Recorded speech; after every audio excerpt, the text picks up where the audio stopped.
Hoy vamos a ver Enoc, el que caminó con Dios. Y es muy interesante, por supuesto, la vida de Enoc. Te invito a que veas ese hombre, Enoc, un hombre que tal vez te sea familiar, ¿no? Tal vez sea muy familiar para ti, pero tal vez sabes muy poco acerca de él.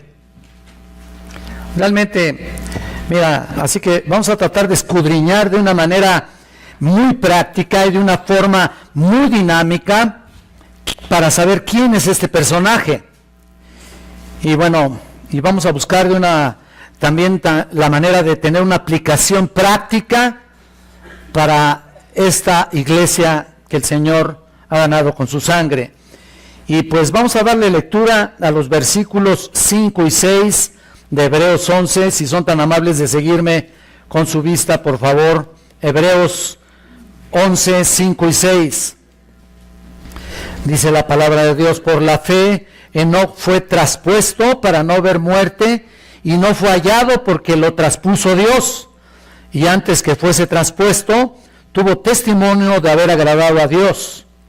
Pero sin fe es imposible agradar a Dios, porque es necesario que el que se acerca a Dios crea que le hay y que es galardonador de los que le buscan. Ahora, recuerda que aquí el diseño de este capítulo es prácticamente la ilustración de los héroes de la fe.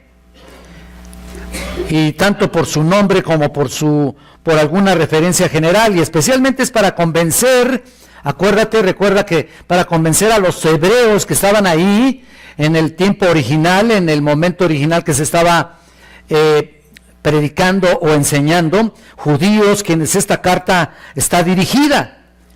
Realmente que la fe es la única manera de ser salvos, la única manera de acercarse a Dios. Ahora recuerda que habían estado expuestos durante generaciones a una forma corrupta realmente del judaísmo, y que habían llegado a la conclusión de que podían obtener o ganar la salvación por medio de obras, o por medio de su propio esfuerzo, por su moralidad, por decir así, por el cumplimiento de leyes, por el cumplimiento de ritos externos. Y el escritor de Hebreos está aquí recordando a los lectores, a estos creyentes judíos, que necesitaban saber que pueden descansar por completo en la fe para salvación. Y algunos otros que se habían integrado ahí también, por supuesto, en aquel momento, que conocieron el Evangelio, pero aún no habían adoptado a Cristo en sus vidas. Entonces les costaba trabajo realmente cambiar de vida, ¿no? De venir de un sistema religioso tan demandante y tan esclavizado a venir a la fe de Jesucristo. Les costaba trabajo. Pero es un llamado, precisamente, es un llamado a la fe. Entonces recuerda que Hebreos 10:38 dice: mas el justo por la fe vivirá. Aquí un poco antes del capítulo 11, o como decimos, el justo vivirá por fe, es lo mismo. Esta es la justificación con Dios, la reconciliación con Dios por medio de la fe solamente y no por obras, y ese es el mensaje. ¿Te das cuenta? Y con el fin de ilustrar que esto es una realidad en sus vidas, no un cambio en el plan de Dios, o el autor de Hebreos se remonta y se identifica con estos héroes de la fe, estos héroes espirituales que están marcados por la fe. Y lo vimos con Abel, ¿te acuerdas? Vimos que mostró su vida de fe porque ofreció más excelente sacrificio que Caín. En segundo lugar, porque obtuvo el testimonio de Dios de que él era justo. Había sido justificado. Así que el primer ejemplo fue Abel, ya lo vimos, y ahora el segundo ejemplo es Enoc. Si Abel nos dice, y este es el punto y esta es la premisa, se puede decir, si Abel nos dice cómo entrar en la vida de la fe, Enoc nos dice cómo se vive la vida de fe. Ese es el punto. Abel cómo entrar, y Enoc cómo vivir esa vida de fe, o cómo caminamos por fe. Ahora, para ver la historia de Enoc tenemos que ir a Génesis. Ustedes saben que siempre tenemos que depender del Antiguo Testamento, por supuesto, en el capítulo 5, a esta preciosa historia para verla de una manera panorámica. Y vamos a tratar de condensar todo esto, si podemos. Espero que podamos ser capaces de hacer todo esto. En el capítulo 5 de Génesis, verás aquí algunas cosas importantes. Verás que enumera las generaciones de Adán y que nos dan aquí con los años que vivieron, porque en todos los casos, como al final del versículo 5, por ejemplo, estamos hablando del capítulo 5:5, tú ves cómo Adán dice que murió. ¿Lo estás viendo? Y luego simplemente sigue adelante, y luego sigue con Enos en el versículo 11 y dice que murió. Y luego vemos a Cainán en el versículo 14 y dice que murió. Entonces vemos a Mahalalel, dice que en el versículo 17 que vivió 895 años, ¿lo estás viendo? Y murió. Y en el 20 dice que todos los días de Jared fueron 962 años y dice, y murió. Si lo estás viendo ahí. Pero de repente en los versículos del 21 al 24, algo rompe esa tendencia. Y si te fijas, vamos a leerlo por favor, del 21 al 24. Dice, y vivió Enoc 65 años, cuidado a eso, vean eso, 65 años, y engendró a Matusalén. Y caminó Enoc con Dios después que engendró a Matusalén 300 años y engendró hijos e hijas. Y fueron todos los días de Enoc 365 años. Caminó pues Enoc con Dios y desapareció porque le llevó Dios. Qué maravilla, ¿no? Ahí está la gran diferencia de todos los demás. Enoc no murió, como leemos aquí en Hebreos 11, 5 y 6, no murió, y creo que podría ser interesante hacer notar que no tuvo este hijo que dice aquí, llamado Matusalén. ¿Lo estás viendo? Ahí en el 25. Y tú lo estás viendo ahí, por supuesto, por cierto, le sobrevivió por muchísimos años, ¿no? Casi 700, y bueno, el nombre de Matusalén significa en hebreo, hombre enviado de vuelta. Es interesante que yo les comparta esto. Bueno, ¿por qué? Mira, también significa el hombre que salió, así, simplemente, en el original hebreo. Y ese nombre fue dado por Dios, escucha esto, el nombre de Matusalén fue dado por Dios para una profecía. Básicamente en ese sentido le dio ese nombre. Lo que Dios estaba diciendo en el nombre dado a Matusalén era que él no moriría hasta que el juicio fuera enviado. Eso es lo que su nombre indica, ¿no? Matusalén viviría hasta que vino el diluvio, el juicio. Ahora, aunque murió, Matusalén vivió más tiempo que cualquier otra persona. Por supuesto, él vivió más años que nadie en la tierra, 969 años en total. Qué tremendo, ¿no? Desde su nacimiento, escucha esto, su nombre mismo ya era una profecía de juicio.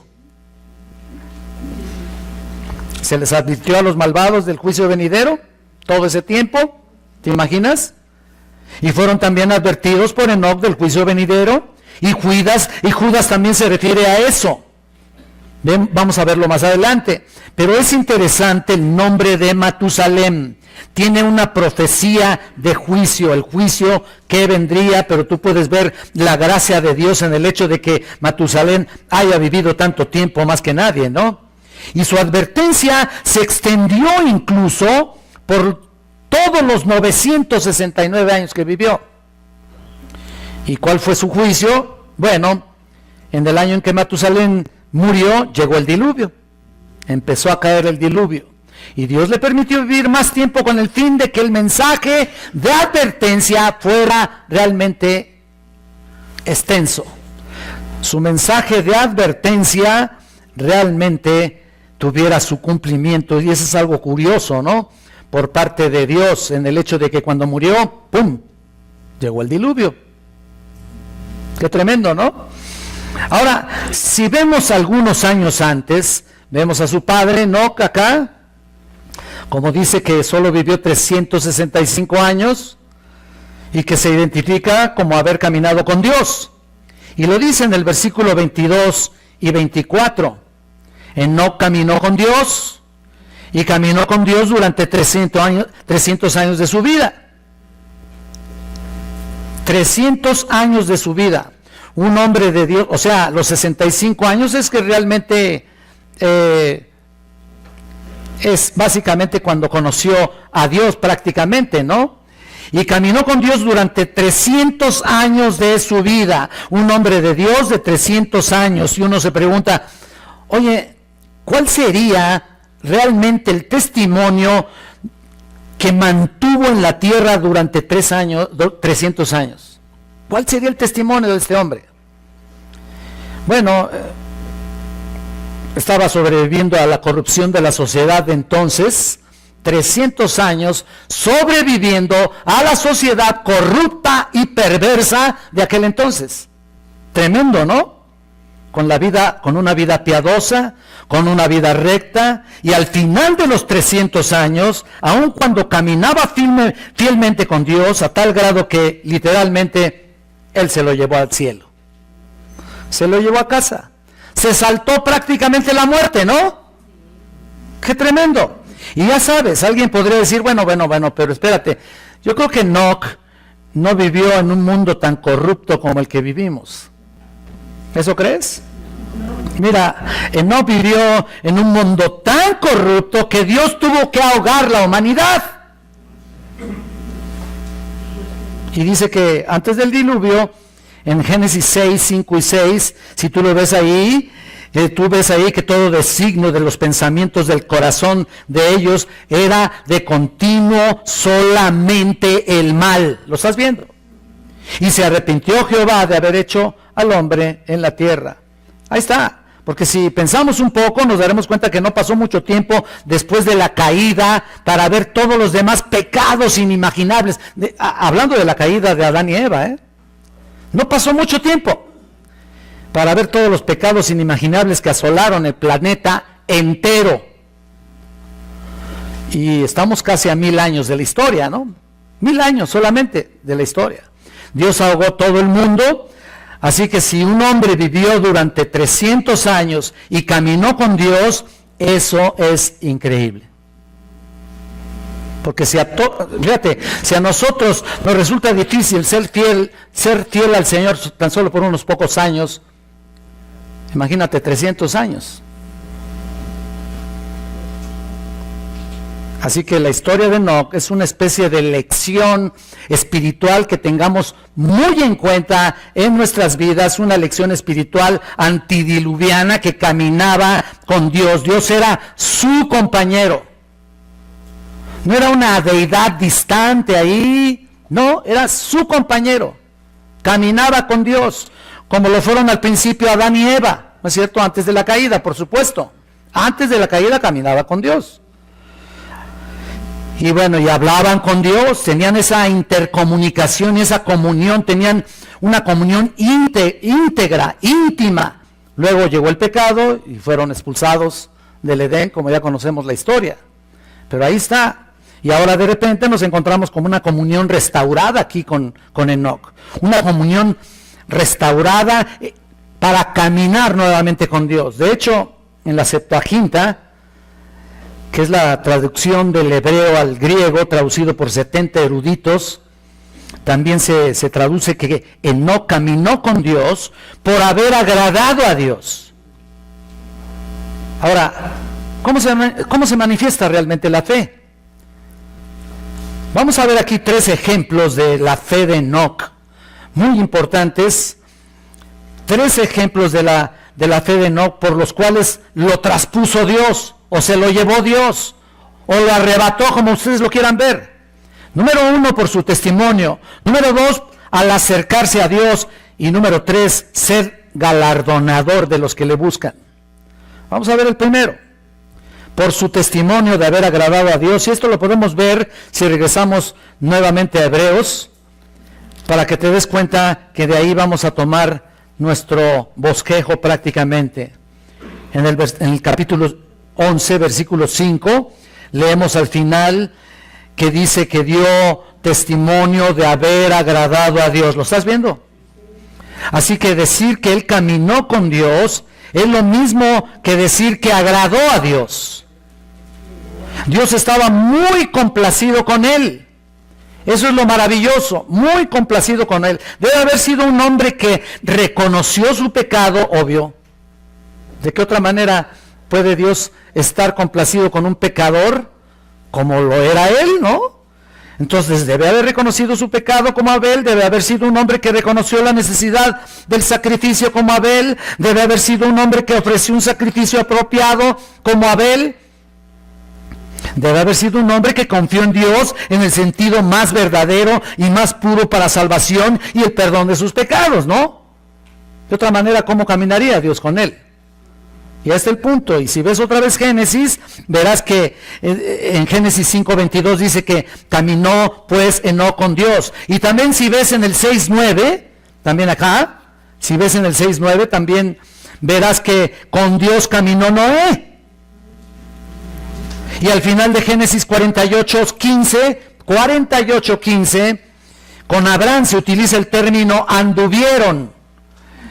Se refiere a caminar con Dios, que es el mismo concepto. Entonces, Noé caminó con Dios, entonces Abraham caminó con Dios y Enoc caminó con Dios. Y si nos vamos más atrás, por supuesto que Adán y Eva también caminaron con Dios. Ahí está. Pero Enoc caminó con Dios y escapó de la muerte. Y ahí está, ellos sabían acerca de la resurrección, todos estos hombres caminaron con Dios porque sabían acerca de la resurrección, sabían que cuando dejaran este mundo estarían con Dios, y Dios escogió a Enoc como ejemplo de eso. Él es el ejemplo de la gran promesa de la salvación. ¿Y cuál es? Bueno, pues la próxima vida, ¿no? ¿Cuál otra promesa puede haber? La vida eterna, la próxima vida, ¿no? Dejar este velo de lágrimas, este mundo de pecado y entrar en la presencia del Señor, ¿no? Esa es la promesa, ¿no? Para ti y para mí. Ahí está. Por eso dice en el 24, desapareció. ¿Cómo? Porque le llevó Dios. Qué maravilla, ¿no? Y ahí está el punto. 69 años antes del nacimiento de Noé, unos 1000 años en la historia del mundo, Enoc fue llevado al cielo. Cuando dice que Dios se lo llevó, en el hebreo, la palabra describe una inexplicable desaparición repentina. Ese es el significado. Y la única explicación de su desaparición es que simplemente se lo llevó Dios.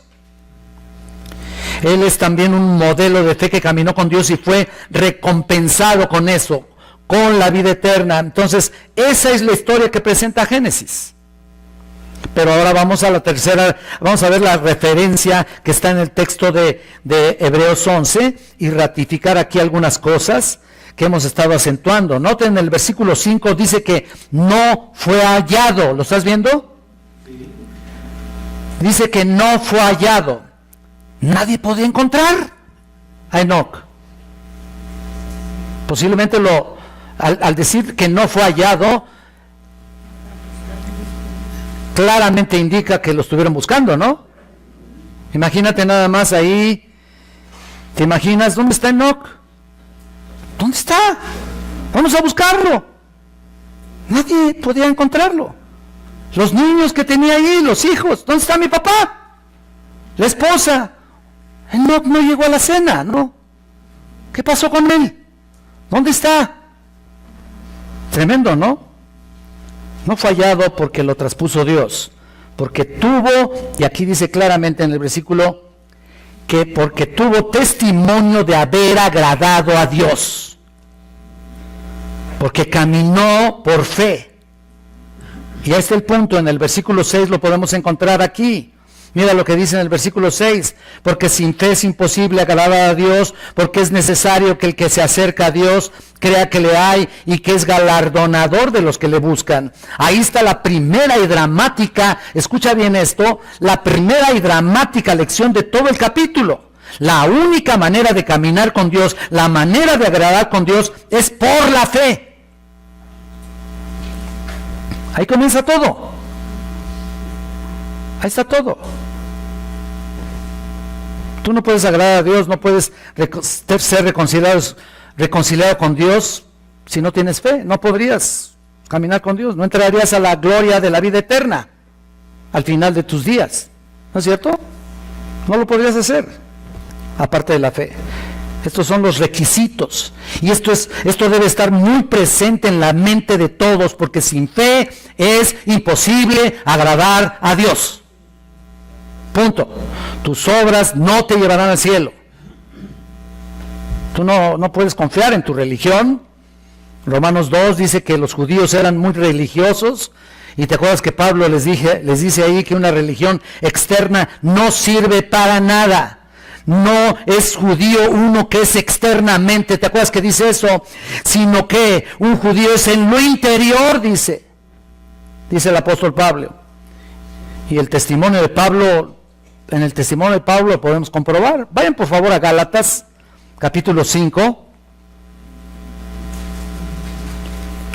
versículo 6.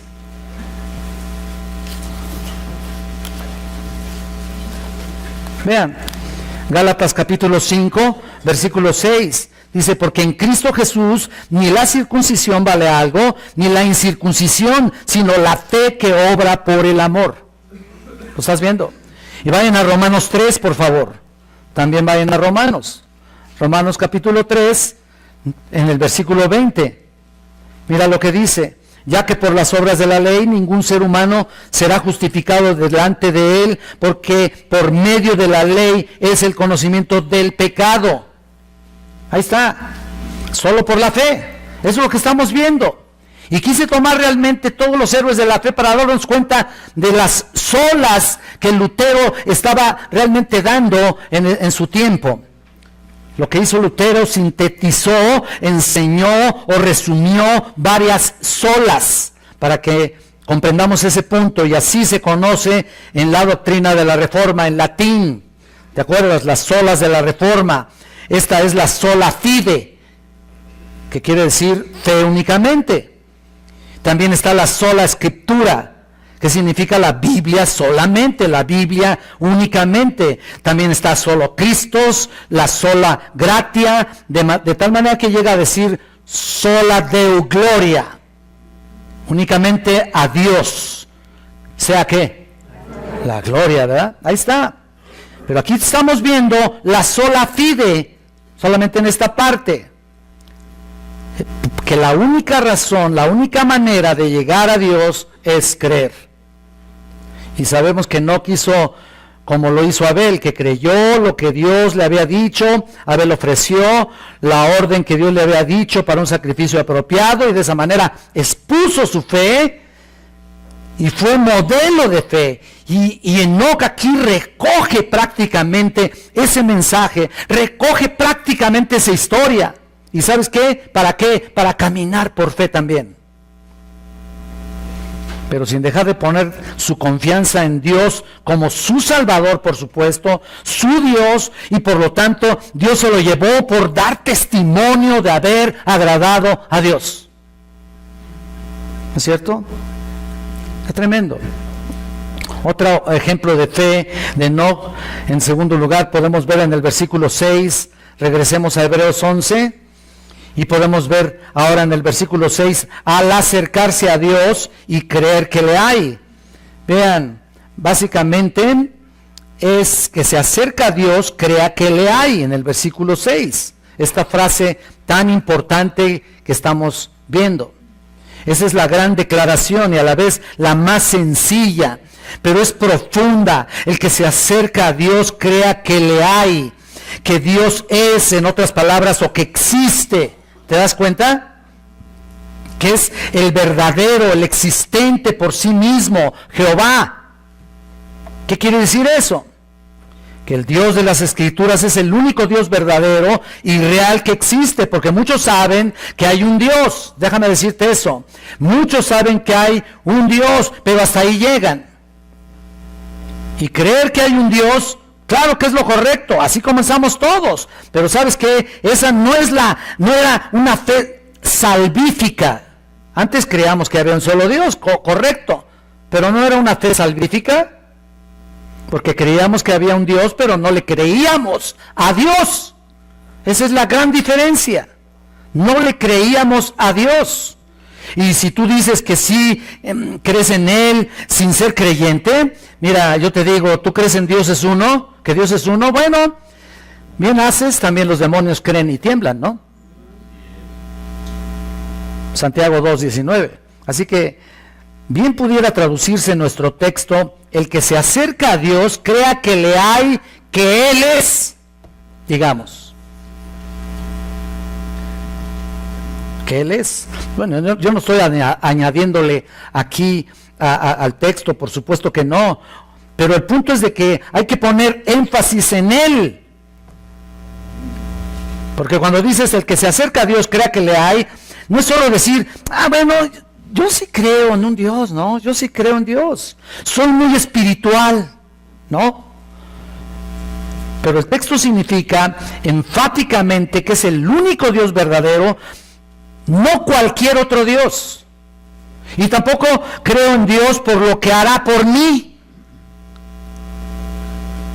No solo la noción de lo que Dios hará, eso no es suficiente. Tú tienes el deber de creer que Él es el Dios y que sabes que Él es. ¿Te das cuenta de eso? La gran diferencia ahí, en ese punto, para explicarlo mejor. ¿Y cómo saber que es el Dios, que Dios es Dios? Por su revelación. ¿Te das cuenta? Por su revelación, porque Él se ha revelado. Incluso lo vemos a través de la historia. Dios se reveló a sí mismo a través de sus siervos. Pero no es suficiente hacerte un concepto de Dios equivocado. Por eso la gente idealiza a Dios por medio de doctrinas erróneas. Pero no le conocen a Él por lo que Él es. ¿Te das cuenta? Ahí está el punto. Ese Dios que predican las doctrinas alteradas, escucha bien esto, ese Dios que predican muchos predicadores con doctrinas realmente alteradas, no es el Dios de la Biblia. Tenemos que entenderlo. Tú debes creer en el Dios de Abraham, en el Dios de Isaac, en el Dios de Jacobo, y es el Dios y Padre de nuestro Señor Jesucristo. Debes creer en el Dios vivo y verdadero, que se ha revelado a sí mismo y se encarnó en Cristo y se manifestó a tu vida por medio de su bendita palabra. Es por eso que no puedes ser salvo aparte de Jesucristo, porque esa es una visión incompleta, ¿no? De Dios. Es muy popular hoy decir que crees en Dios, ¿no? Yo sí creo en Dios, ¿no? ¿No te has encontrado con la gente así? Ahí está. Es muy popular decir que creen en Dios, pero pues ¿cuál Dios? Mira, ¿cómo van a creer en Dios que no conocen? ¿Te das cuenta? Los islámicos tienen más de 200,000 dioses, o 2,000 dioses. Tremendo, ¿no? Creer en Dios, pero ¿cuál Dios? ¿Qué información tienes de Él? Mira, creer en Dios es conocerlo realmente. Dios se ha revelado en su palabra, y mucho me temo que si no has entendido bien quién es Él, mucho me temo que ni siquiera le conoces. Él es un Dios trinitario en la plenitud de su revelación, que se manifiesta en Jesucristo. Los escritores del Nuevo Testamento dicen que Él es el Dios de Abraham, de Isaac, constantemente lo están diciendo. Yo lo escucho, yo lo veo, lo leo a cada momento. El Dios de Abraham, de Isaac, de Jacob, el Dios y Padre de nuestro Señor Jesucristo. Constantemente se ve eso también, por supuesto, en el Nuevo Testamento. Y ahí es donde está el testimonio, como dice el versículo 5. Cuando Enoc se reconcilió con Dios, antes de que fuera traspuesto, él creía en ese Dios verdadero que se había revelado a su vida. Por supuesto, no había una Biblia, no había nada en particular, no había pergaminos, nada. Pero Dios se reveló a su vida, un Dios de santidad y justicia, un Dios que odia el pecado, que habría sido eminentemente claro, un Dios que exige un sacrificio. La muerte por el pecado, un Dios que había dejado claro que los hombres no pueden ganar su salvación por sí mismos. Él cree en Dios y debe ser Dios el que verdaderamente es, el verdadero Dios. Y me molesta mucho, y también se conoce que hoy en día dicen, bueno, si crees en Dios, escucha esto, si crees en Dios y tu concepto de Dios es monoteísta, bueno, pues qué bueno, ¿no? Pero no todos los monoteístas, escucha esto, creen en el mismo Dios que nosotros. ¿Por qué? Los islámicos, ahí tienen Alá, un solo Dios, ¿no es cierto? Pero rechazan a Jesús como Dios encarnado. Entonces, ¿eso qué? ¿Eso qué significa? Para nada. Y para nosotros se significa que tienes que creer en el Dios revelado en su palabra, el Dios encarnado que es Jesucristo. Ese es el punto. Pablo deja bien claro en Hechos 17, ¿te acuerdas? En el Areópago. Él estaba ahí hablando con todos aquellos atenienses, ¿te acuerdas? Tenían ahí una estatua, mejor dicho, un lugar vacío, que ellos decían al Dios no conocido, ¿te acuerdas? En Hechos 17. Bueno, pues ahí estaban ellos, y ya sabes, los atenienses eran supersticiosos tremendamente, que creían que en poderes sobrenaturales, que intervenían en el mundo gobernado por las leyes naturales. Ellos creían eso. Y todo ese tipo de cosas. Y por lo menos reconocían la existencia de un ser que estaba más allá, ¿no? De su alcance, ¿no? Más allá de su capacidad para entender la creación y las cosas que le rodeaban, ¿no? Pero Pablo aprovechó realmente ese momento. Eso fue para predicarles al Dios único y verdadero, para que ellos creyeran y tuvieran una fe auténtica, ¿no? Vamos a Hechos, por favor, les invito a que vayan a Hechos 17, versículo 23. Gracias. Hechos 17, 23. Mira lo que dice aquí. Desde el 22, entonces Pablo, puesto en pie en medio del Areópago, dijo: varones atenienses, en todo observo que sois muy religiosos, porque pasando y mirando vuestros santuarios, hallé también un altar en el cual estaba esta inscripción: al Dios no conocido, al que vosotros adoráis, pues sin conocerle es a quien yo os anuncio. Y mira, el Dios que hizo el mundo y todas las cosas que en él hay, siendo Señor del cielo y de la tierra, no habita en templos hechos por manos humanas, ni es honrado por manos de hombres, como si necesitase de algo, pues él es quien da a todos vida y aliento y a todas las cosas, y de una sangre ha hecho todo el linaje de los hombres para que habiten sobre la faz de la tierra, y les ha prefijado el orden de los tiempos y los límites de su habitación. ¡Wow! Ahí está, claramente, el Dios que estaba predicando, por supuesto, el Todopoderoso. Ahí estaba Pablo. Ellos sabían mucho, pero no del todo. Vean, sabían que Dios es creador y por supuesto que Él sostiene todo, pero supieron que Dios es justo y santo. Supieron, como Enoc también, que es la fuente de la moralidad, la fuente de la santidad y la razón, y que Dios es sobre todos los dioses, por encima de cualquier vestigio de deidad que pudiera manifestarse o se pudiera presentar, que es el único Dios de venganza y juicio. Y como vemos, Enoc hizo de esto una vida, en su vida una realidad diaria. Y mientras que muchos de los atenienses se resistían, mira la imagen, vete al versículo 30, por favor. Mira la imagen de juicio que les esperaba. Vean el 30 y 31. Pero Dios, habiendo pasado por alto los tiempos de esta ignorancia, ahora manda a todos los hombres en todo lugar que se arrepientan, por cuanto ha establecido un día en el cual juzgará al mundo con justicia por aquel varón a quien designó, dando fe a todos con haberle levantado de los muertos. Ahí está Jesucristo. Entonces no se puede llegar a Dios si no crees en Él y por supuesto en el Señor Jesucristo, que es el Dios de carne humana, de carne viva y cuya deidad fue manifestada y validada ¿por qué? ¿A través de qué? A través de su resurrección de entre los muertos. Y él no creía en el verdadero Dios. No estamos hablando que él creía esto o que tenía este mensaje, no, estamos diciendo que lo estamos comparando entre lo que pasaba aquí y por supuesto lo que pasaba en la vida de Enoc. Y él no creía en el Dios verdadero. Esa era la conclusión de la revelación completa. Creyó lo que Dios le había revelado acerca de sí mismo. Creyó en el que es, no en el que inventa la gente. En tercer lugar, mira, tenemos otro ejemplo de Enoc, cuando creía que Dios es galardonador de los que le buscan. Vamos a revisar a Hebreos, por favor. Ahí en el versículo 6, tú ves la última frase ahí, que él es galardonador de los que le buscan. Él creía eso.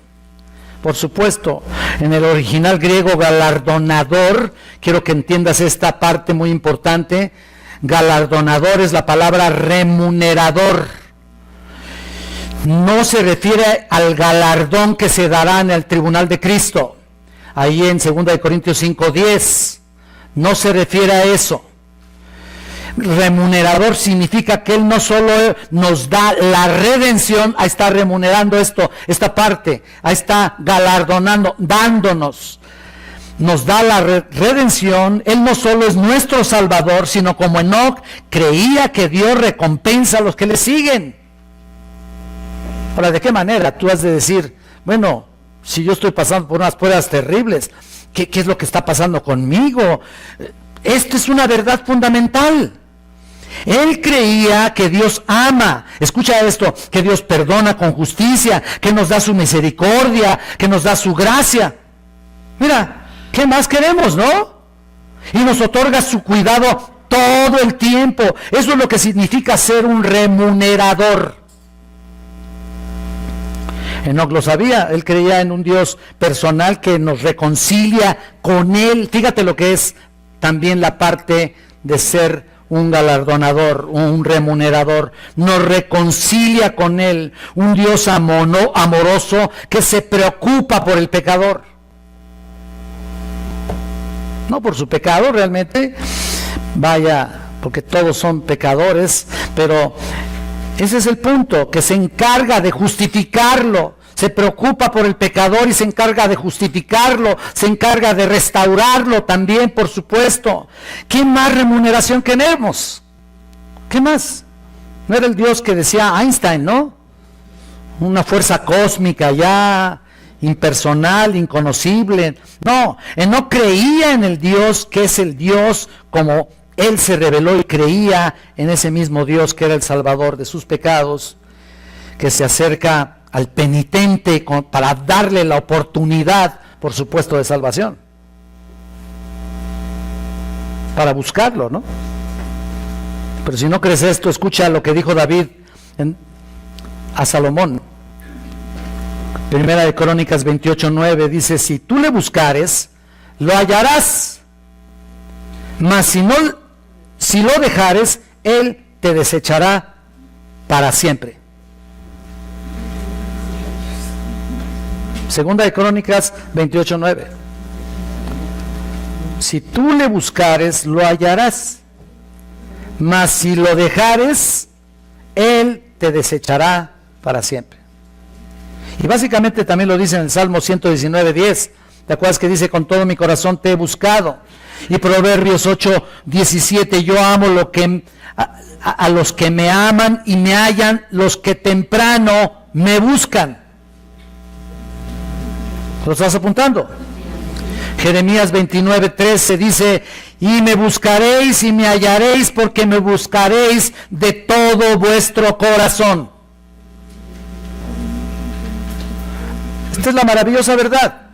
La maravillosa verdad que establece el cristianismo, aparte de todas las demás religiones del mundo. Ninguna otra religión tiene un Dios que es remunerador. Nadie. Todas las otras religiones tienen un Dios que es un Dios impersonal, un Dios que castiga, que es indiferente, que es tímido, que es distante, que está para ser apaciguado, cuya principal actitud es la ira, etcétera, etcétera. El Dios vivo y verdadero es remunerador de los que le buscan. A pesar de que son pecadores, que somos pecadores, y aunque no puedan encomendarse, a pesar de que no puedan hacer nada para lograr esa reconciliación con Dios, pero Él nos busca, porque el Hijo del Hombre vino a buscar y salvar, ¿qué? Ahí está.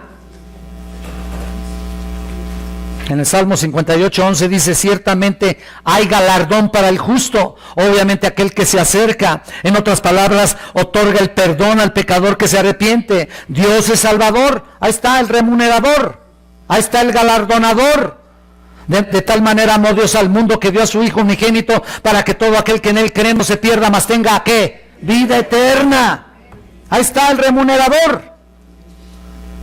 Y el versículo 18, no se te olvide, Juan 3:16 lo leemos así, pero el 18, mira, el que en Él cree no es condenado, no es juzgado, pero el que no cree ha sido condenado porque no ha creído en el nombre del unigénito Hijo de Dios. ¿Te das cuenta? Porque Dios no envió a su Hijo al mundo para juzgar al mundo, sino para que el mundo sea salvo por medio de Él. Ahí está. Dios es un salvador por naturaleza y un remunerador. Y en 1 Timoteo 4:10, ¿qué dice? ¿Te acuerdas lo que dice? Dios es el salvador de todos los hombres, en cierto sentido, mayormente, ¿qué? A los que creen. Ahí está. Entonces, es decir, Dios es el salvador de todos los hombres. Escucha esto, es poner a disposición la salvación para todos, a pesar de saber que no todos los hombres van a ser salvos.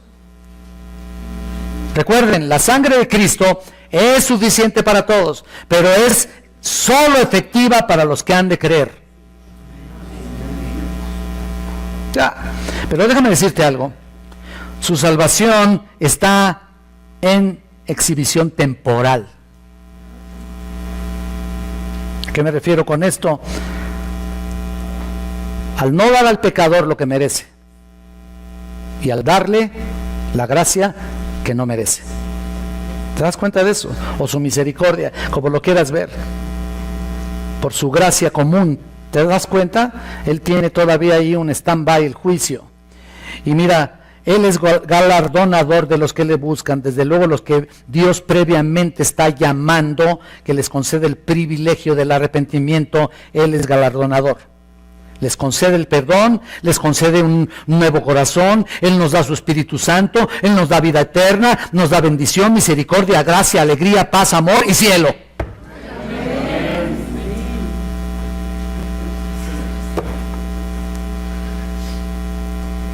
No sé, ¿qué más quieras? No sé qué más quieras. Y además, mientras estamos en este mundo, nos da poder hacia el mal. Mira nada más. Enoc caminó con Dios. Y cuando uno piensa eso, ¿cuánta diferencia? Escucha esto, caminar con Dios. ¿Cuánta diferencia hay entre Dios y Enoc, él como ser humano? ¿No? Al grado de caminar con Dios. Al grado de caminar juntos. Imagínate la naturaleza. Las naturalezas deben de ser correspondientes, ¿no? ¿Te das cuenta de eso? ¿Qué quiero decir con eso? Bueno, lo que quiero decir es que no puedo caminar con Dios a menos que tengamos algo en común con Dios.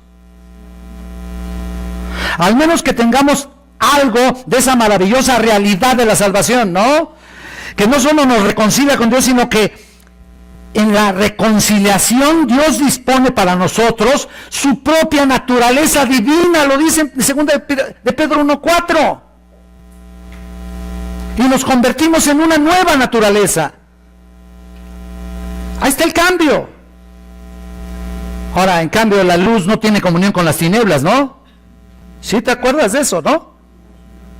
Como dice en 2 de Corintios 6, del 14 al 16, ningún pecador, escucha esto, ningún pecador puede caminar con Dios. No tienen vida en sí, no hay comunión, no hay relación. No puede haber, no pueden ser amigos, aunque tengan peces de colores en el carro. No pueden, no tienen. Hay una diferencia en la naturaleza, se elimina esa posibilidad, por eso dice al final, ¿qué comunión hay la luz con las tinieblas? Así que no puedes imaginar que una persona inconversa camine con Dios. Dios nunca se aparta de la senda de la santidad. Esas son sus condiciones y esos son sus parámetros. Él no está de tu lado si vives en impiedad, si vives sin pecado. Él no está de tu lado si tienes pecados no confesados. No está de tu lado. Dios siempre se queda en el camino de la santidad. Él es luz, dice Primera de Juan. En Él no hay ningunas tinieblas. Es demasiado puro para ver el mal.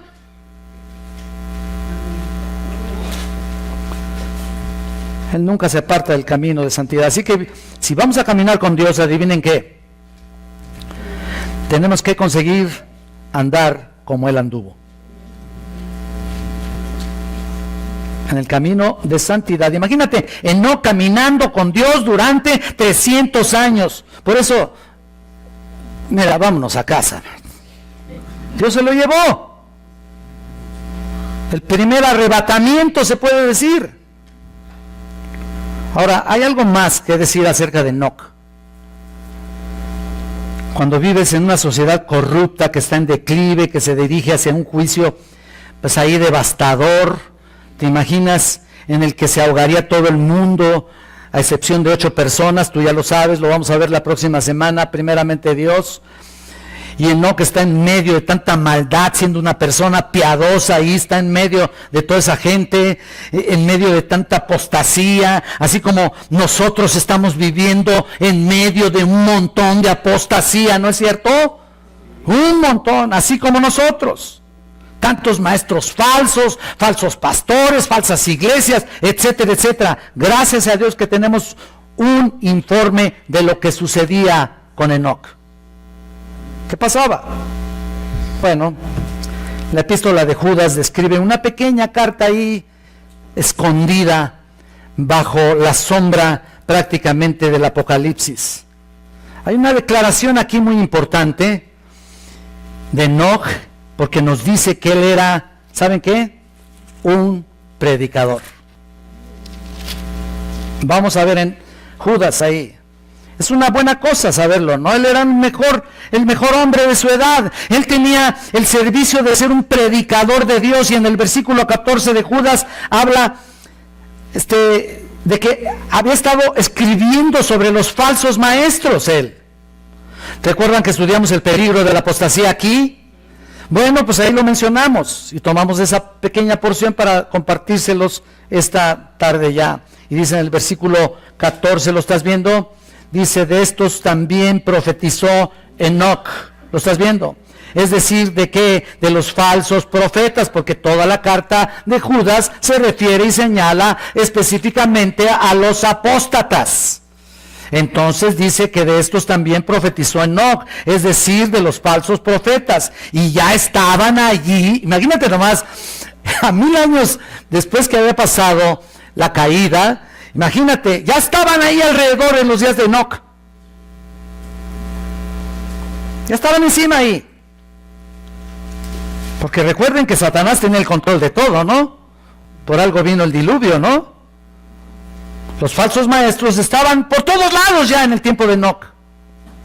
Falsos profetas por todas partes. Y Enoc fue el séptimo de su generación, de la generación desde Adán. Si tú lo estudias lo vas a ver. Según la genealogía, profetizó o predicó. Mira lo que dice aquí. De estos también profetizó Enoc, séptimo de Adán, diciendo, he aquí vino el Señor con sus santos docenas de millares para hacer juicio contra todos y dejar convictos a todos los impíos de todas sus obras impías que han hecho impíamente y de todas las cosas duras que los predicadores impíos han hablado contra él. Wow. Fue un profeta clásico, ¿no?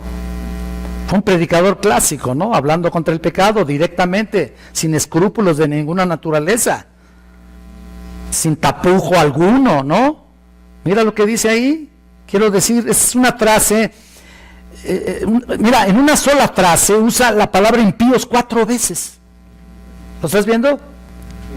4 veces. Por cierto, esta cita, escuchen esto, no aparece en el Antiguo Testamento. ¿Cómo está aquí? ¿Por qué lo tenemos aquí? Ah, caray.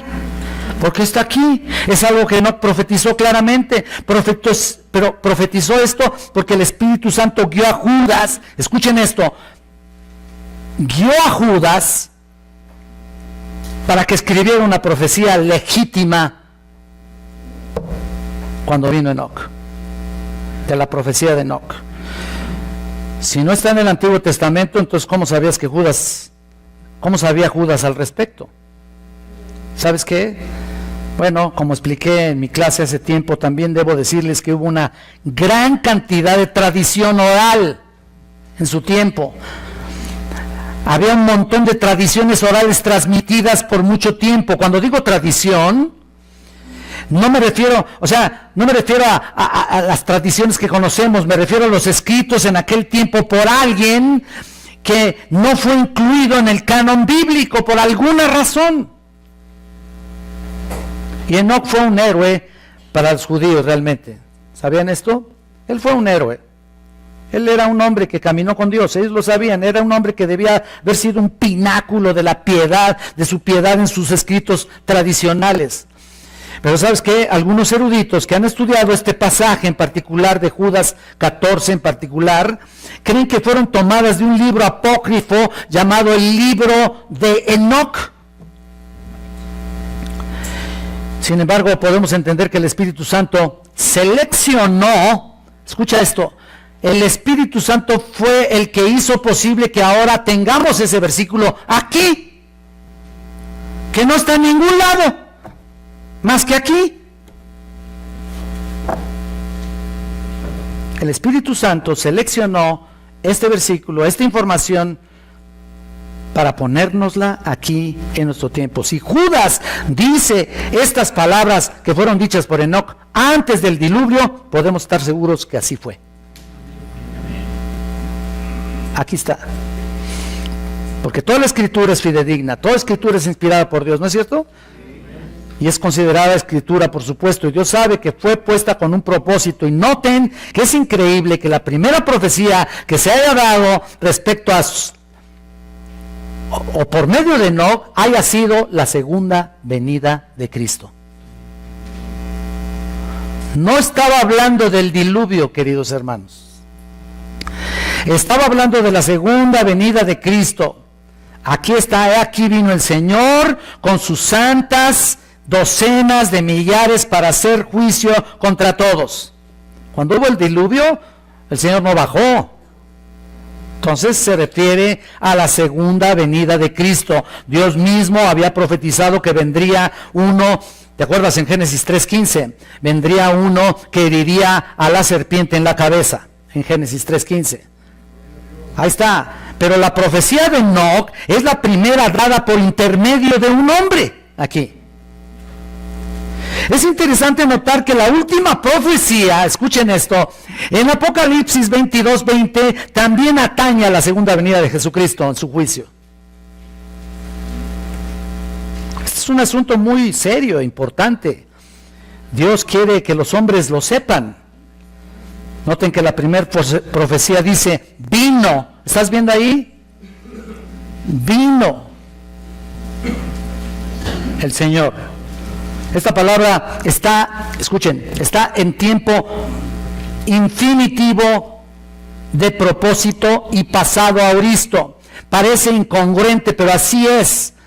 Ese tiempo puede ser usado para cosas especiales, para señalar un evento futuro, aunque lo diga en el pasado.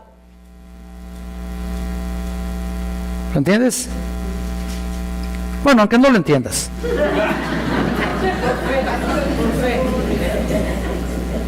Porque es así. Miren, cuando los griegos querían aseverar un punto de vista o señalar un aspecto que era absolutamente seguro que iba a suceder, simple y sencillamente lo marcaban como si ya hubiera sucedido, o como si estuviera por suceder inmediatamente.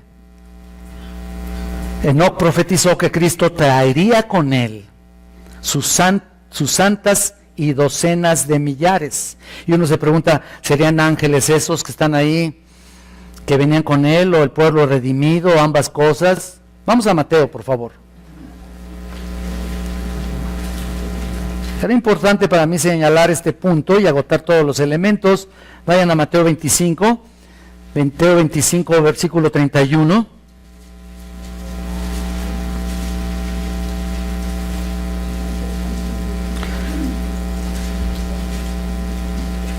Dice en el versículo 31, cuando el Hijo del Hombre venga en su gloria y todos los santos ángeles con él, entonces se sentará en su trono de gloria. Pareciera que entonces tanto ángeles como redimidos, porque nosotros tenemos que venir con él a reinar en su tiempo de reinado milenial aquí sobre la tierra. Entonces vendremos con el Señor cuando regrese en su gloria. Pero Enoc especifica el propósito del regreso de Cristo. ¿Para qué es? Para hacer juicio contra todos, dice. Contra todos. Dice aquí en el versículo 15, el verbo aquí se los tengo que decir, aunque muchos no lo entiendan, ¿no? O sea, no entiendan la gramática griega, ¿no? O el comentario de Robertson dice que también es un verbo en infinitivo de propósito y pasado aoristo. Ahora, no se refiere a un verbo presente inmediato, por lo cual no significa que sea el diluvio, ¿ya? Significa que es un anunciado en el pasado con repercusiones en el futuro. Por eso es la segunda venida de Cristo. El Señor viene, ¿no? Ahí está. Todos los rebeldes e incrédulos han de ser juzgados, han de ser, nadie escapará. El Señor Jesús vino una vez trayendo la salvación, llevando el mensaje de las buenas nuevas, y por segunda vez vendrá y traerá un juicio terrible. Vayan a 2 Tesalonicenses, por favor.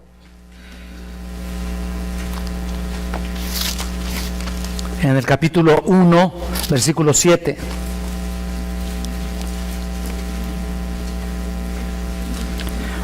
Vamos a leer del 7 al 10, dice, y a vosotros que sois atribulados, daros reposo con nosotros, cuando se manifieste el Señor Jesús desde el cielo, con los ángeles de su poder, en llama de fuego, para dar retribución a los que no conocieron a Dios, ni obedecen al Evangelio de nuestro Señor Jesucristo, los cuales sufrirán pena de eterna perdición, excluidos de la presencia del Señor y de la gloria de su poder, cuando venga en aquel día para ser glorificado en sus santos y ser admirado en todos los que creyeron, por cuanto nuestro testimonio ha sido creído entre vosotros. Ahí está. Ahí lo tienen. ¿Te das cuenta? Cuando Cristo regrese, los cristianos estaremos glorificados.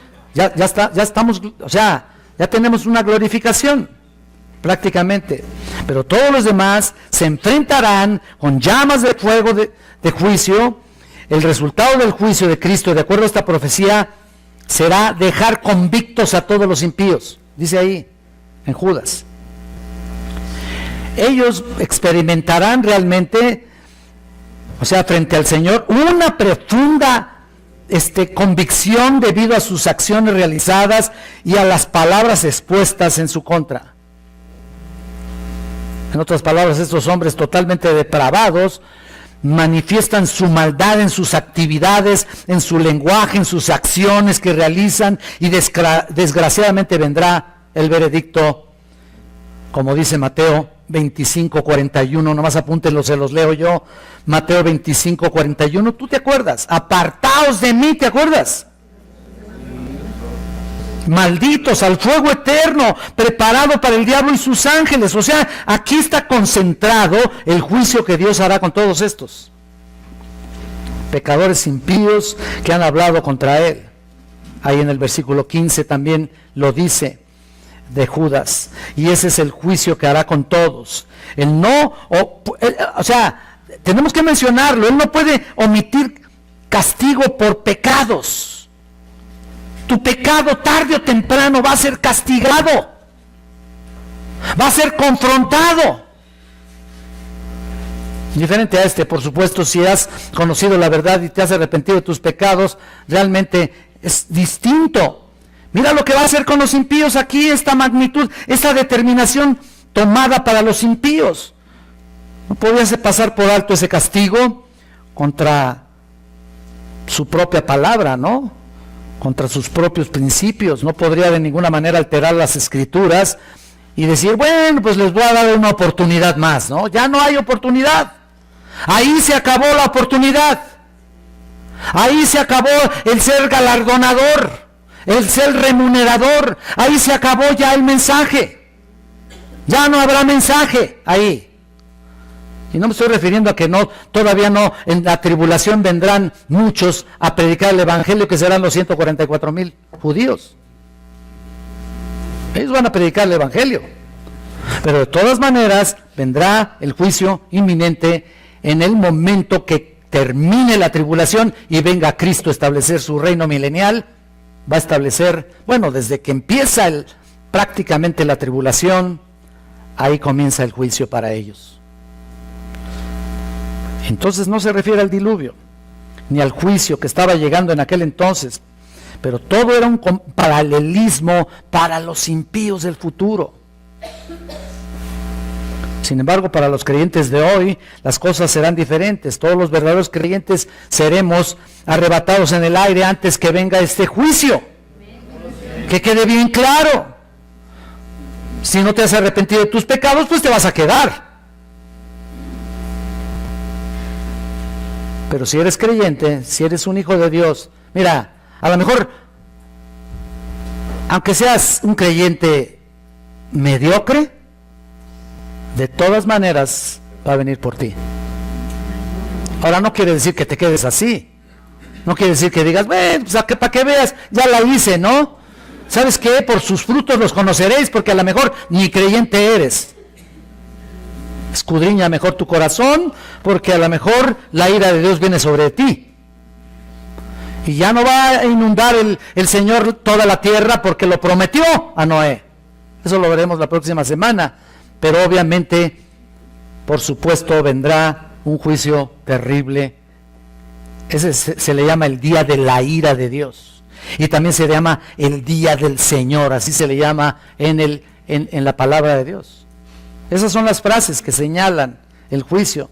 Pero para nosotros, antes que venga el juicio, vayan a 1 Tesalonicenses, por favor. Mira lo que va a pasar en el versículo 13.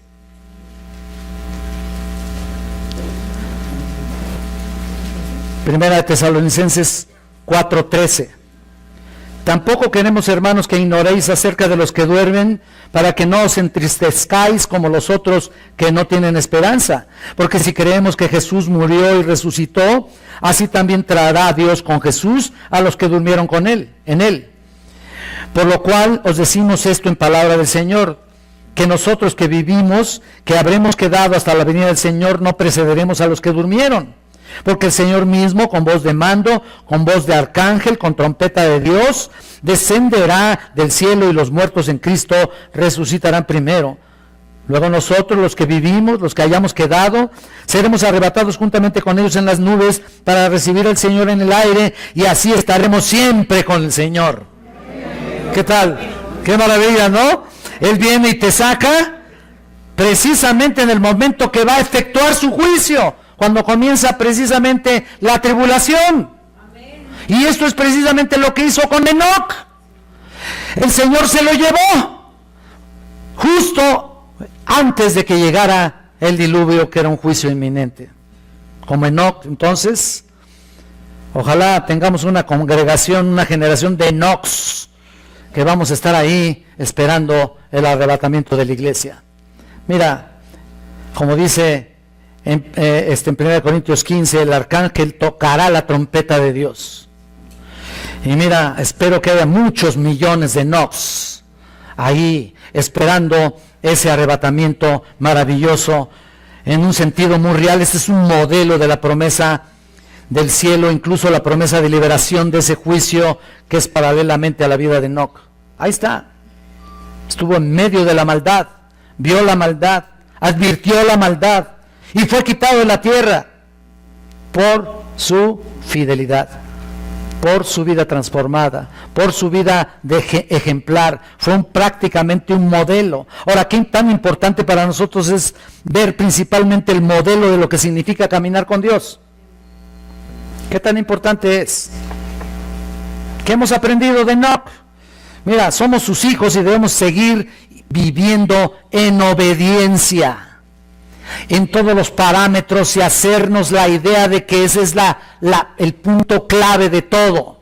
Y justo lo estábamos comentando con los profesores del seminario. Aquí la clave de todo esto es la obediencia del creyente. Mira, enfrentamos el pecado, llevamos el evangelio de la gracia, pero también advertimos del juicio de Dios. ¿Sabes qué? Esto es importante. Rescatamos almas del infierno. Ese es el punto. Pero para los que no se han entregado, para los que no han tenido un encuentro con Dios, déjame decirte que el Señor manda que te arrepientas de tus pecados. El Señor manda que reconozcas tu pecado y te arrepientas de tus pecados. El Señor manda que te entregues a Él. El Señor manda que creas al Evangelio, que creas a la obra redentora de Jesucristo en la cruz del Calvario. El Señor te manda que te arrepientas en este mismo momento. No importa lo que pienses. No importa que pongas excusas. No importa que te justifiques a ti mismo. Arrepiéntete de tus pecados, porque cuando venga Cristo, que puede ser en cualquier momento, hasta puede ser esta noche, ¿sabías eso? ¿No te irás? No importa que me digas, yo asistí mucho tiempo y anduve ¿sabes qué? Si actualmente tu vida no demuestra una vida plena, una vida de testimonio, una vida de fe absoluta y perfecta delante de Dios, una vida de piedad, entonces, ¿sabes qué? Definitivamente, una vida de fruto espiritual, entonces tú no eres creyente. Así que arrepiéntete, porque el juicio es inminente. No solamente el juicio de los 7 años de tribulación, estoy hablando también del juicio del gran trono blanco que sucederá al final del milenio. ¿Quieres quedarte? Bueno, arrepiéntete. Vamos a tener una palabra de oración. Eterno Dios y Salvador, sabemos que no todos caminamos bien, Señor. Realmente quizá no hemos cumplido con el objetivo real de tu bendita palabra. Quizá realmente no hemos cumplido como verdaderos creyentes, como verdaderos hijos de Dios. Quizá no hemos hecho las cosas bien. Quizá no hemos vivido una vida de piedad, que es lo que verdaderamente tú nos llamas a demostrarle a un mundo de pecado.